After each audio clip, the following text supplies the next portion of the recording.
Hi friends, welcome to my channel. நான் உங்கள் பிரியா. இன்றைக்கி நம்ம ஜூலை மாதத்துக்கான மளிகை சாமான் தான் பார்க்க போகிறோம். நான் என்னென்ன வாங்கியிருக்கேன் அப்படின்னு வீடியோவில் காமிச்சிருக்கேன். அது கூடவே நம்ம ஒரு சில டிப்ஸும் பார்க்கலாம். எனக்கு தெரிஞ்சதெல்லாம் நான் உங்களுக்கு சொல்கிறேன். நம்ம சேனலில் தொடர்ந்து மணி சேவிங்ஸ் ரிலேட்டடாக வீடியோஸ் போடலான் இருக்கேன். அதெல்லாமே தொடர்ந்து பார்க்குறதுக்கு சேனலை சப்ஸ்கிரைப் பண்ணி வச்சுக்கோங்க. ஆல்ன்ற பட்டனை கிளிக் பண்ணிக்கோங்க. ஆல்ரெடி ஜூன் மாதத்து மளிகை சாமான் வீடியோ நம்மளுடைய சேனலில் போஸ்ட் பண்ணியிருக்கேன். இந்த வீடியோவோட எண்டில் அந்த வீடியோவுடைய லிங்க்கு ஐகார்டில் கொடுக்குறேன். டைம் இருக்கும்போது செக் பண்ணி பாருங்கள். எனக்கு ஒவ்வொரு மாதமும் 2500 ரூபாய் மளிகை சாமானுக்காக ஒதுக்கிடுவேன்.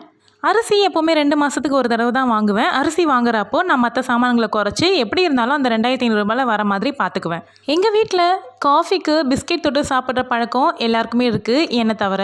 அந்த பிஸ்கெட் எல்லாமே நான் ஒரு மாதத்துக்கு தேவையான மாதிரி 20 பேக்கெட் அந்த மாதிரி வாங்கி வச்சுக்குவேன். வீட்டு பக்கத்தில் இருக்க கடைகளில் வாங்கும்பொழுது 10 ரூபான்னு தான் கொடுப்பாங்க. நம்ம இப்படி மொத்தமாக வாங்கும்பொழுது ஒரு பேக்கெட் 9 ரூபான்னு எனக்கு வரும். மாதத்துக்கு நான் வாங்கி வைக்கிறதுனால 20 பேக்கெட்டுக்கு 20 ரூபாய் எனக்கு அதில் மிச்சமாகுது. நான் ஆஃபீஸ்க்கு ட்ரெயினில் ட்ராவல் பண்ணும்போது எனக்குமே பிஸ்கெட்ஸ் தேவைப்படுங்கிறதுனால நான் மில்க் பிக்கிஸ் வாங்கியிருக்கேன். எனக்கு அந்த பிஸ்கெட் பிடிக்கும். நாங்கள் மோஸ்ட்லி ரேஷனில் கொடுக்குற துவரம்பருப்பு மட்டும்தான் யூஸ் பண்ணுவோம். அடிஷ்னலாக நாங்கள் வெளியே வாங்க மாட்டோம். அதுவே எங்களுக்கு ஓகேவாக இருக்கும்.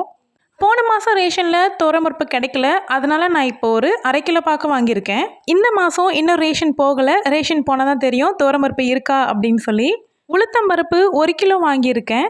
பெரும்பாலும் நம்ம வீட்டில் மாவு அரைப்போம். ஒரு சில வீட்டில் மாவு வீட்டில் அரைக்க மாட்டாங்க, கடையில் வாங்கிப்பாங்க. ஆனால் ரேஷன் அரிசியை யூஸ் பண்ணி வீட்டில் மாவு அரைச்சிக்கிட்டீங்க அப்படின்னா உங்களால் நிறைய பணம் சேவ் பண்ண முடியும்.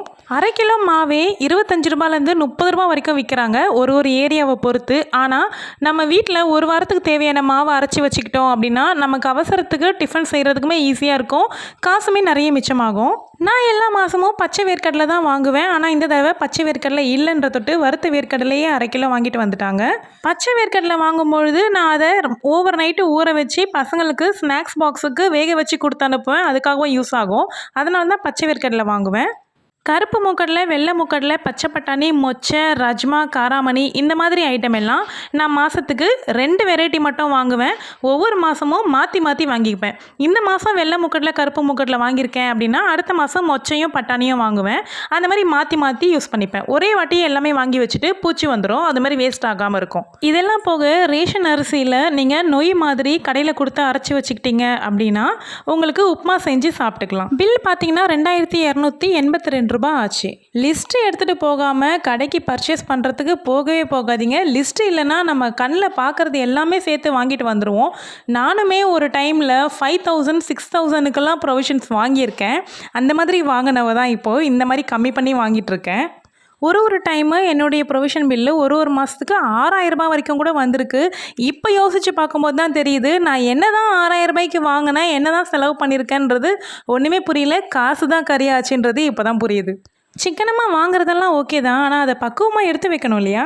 என்கிட்ட ஒரு ஒயிட் கலரில் மூடி போட்ட மாதிரி பெரிய பாக்ஸ் ஒன்று இருக்குது. பிஸ்கெட்ஸ் எல்லாமே அதில் எப்போவுமே எடுத்து வச்சுருவேன். தினைக்கும் தேவைப்படும் போது அதுலேருந்து எடுத்து யூஸ் பண்ணிக்குவேன். ஏர் டைட்டாக மூடி போட்டு வச்சுக்கும்பொழுது நமக்கு எறும்புகள் தொல்லையும் இல்லாமல் இருக்கும். ஃபஸ்ட்டெல்லாம் நான் மளிகை பொருள் வைக்கிற கபோர்டில் எனக்கு நிறையவே மளிகை பொருளில் வண்டு, பூச்சி இந்த மாதிரிலாம் வந்துட்டு இருந்துச்சு.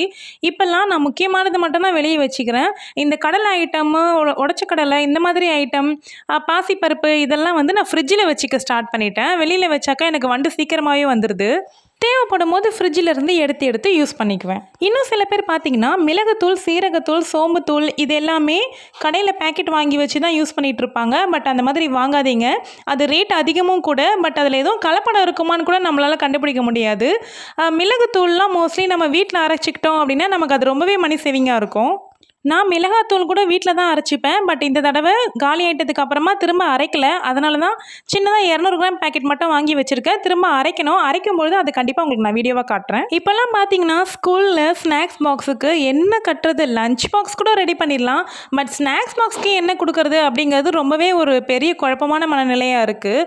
இது கொடுக்கக்கூடாது, அதை கொடுக்கக்கூடாதுன்ட்டு ரொம்பவே ஸ்ட்ரிக்டாக இருக்காங்க இப்போ ஸ்கூலில் எல்லாமே. சுண்டல் வெரைட்டி, புட்டு, கொழுக்கட்டை இந்த மாதிரி வகையாக தான் ஸ்கூலுக்கு கொடுத்து அனுப்பணும்னு சொல்கிறாங்க. நான் ஸ்நாக்ஸ் பாக்ஸ்க்காக தான் ராகி சேமியா, கடலை ஐட்டம்ஸ் இதெல்லாமே வாங்கியிருக்கேன். ஸ்கூலுக்கு ரெடி பண்ணக்கூடிய ஸ்நாக்ஸ் ஐட்டம் அப்படின்னு சொல்லிட்டு என்கிட்ட ஒரு 30க்கு மேலே லிஸ்ட்டு எழுதி வச்சுருக்கேன். அந்த லிஸ்ட்டு உங்களுக்கு தேவைனாலும் சொல்லுங்கள். நான் அதை உங்களுக்கு 1 by 1 ஒரு வீடியோவாக போடுறேன். நான் பெருசாக மளிகை சாமான்லாம் கொட்டி வைக்கிறதுக்கு கண்ணாடி பாக்ஸு இது மாதிரியெல்லாம் எதுவுமே என்கிட்ட இல்லை. நார்மலாக ஸ்டீல் கண்டெய்னர், பிளாஸ்டிக் கண்டெய்னர் இன்னமும் கூட யூஸ் பண்ணிட்டு தான் இருக்கேன். பட் இன்னும் அது எப்போ மாறுவேன்னு இன்னும் எனக்கு கரெக்டாக தெரியல. மளிகை கடையில் சாக்லேட்ஸ் எல்லாம் காலி ஆயிடுச்சுன்னா அந்த பாக்ஸஸ்லாம் கேட்டு வாங்கிட்டு வந்துட்டு அதை வச்சு யூஸ் பண்ணிகிட்டு இருக்கேன். உங்களில் எத்தனை பேர் இன்னும் மளிகை கடையில் இருக்க சாக்லேட் பாக்ஸு மளிகை சாமான் கொட்டுறதுக்கு யூஸ் பண்ணுறீங்கன்ட்டு எனக்கு கண்டிப்பாக கமெண்ட்டில் சொல்லுங்கள். நம்ம குடும்பத்துக்கு ஆகக்கூடிய செலவில் அதிகமாக பங்கு வைக்கிற மளிகை சாமானை நம்ம முறையாக வாங்கி அழகாக பயன்படுத்தி அதை பக்குவப்படுத்தி வைக்கிறோம் அப்படின்னும்பொழுது நமக்கு அதிக பணம் மிச்சம் பண்ண முடியும். இந்த வீடியோ உங்களுக்கு பிடிச்சிருந்தா லைக் பண்ணிக்கோங்க. சேனலை சப்ஸ்கிரைப் பண்ணிவிட்டு பாருங்கள். நிறைய பேர் சேனல் சப்ஸ்கிரைப் பண்ணாமல் பார்த்துக்கிட்டு இருக்கீங்க. ப்ளீஸ் எனக்காக சேனல் சப்ஸ்கிரைப் பண்ணிவிட்டு பாருங்கள். வீடியோ உங்களுக்கு பிரயோஜனமாக இருந்தால் உங்கள் ஃப்ரெண்ட்ஸ் அண்ட் ஃபேமிலிக்கு ஷேர் பண்ணுங்கள். உங்களுடைய ஒவ்வொரு லைக்கும் கமெண்ட்டும் எனக்கு ரொம்ப மோட்டிவேஷனாக இருக்கும். உங்களுடைய ஃப்ரீ டைமில் சேனல் பேஜில் போயிட்டு மற்ற வீடியோஸுங்களையும் பாருங்கள். இன்னும் ஒரு அருமையான வீடியோவில் சந்திக்கலாம். தேங்க்யூ.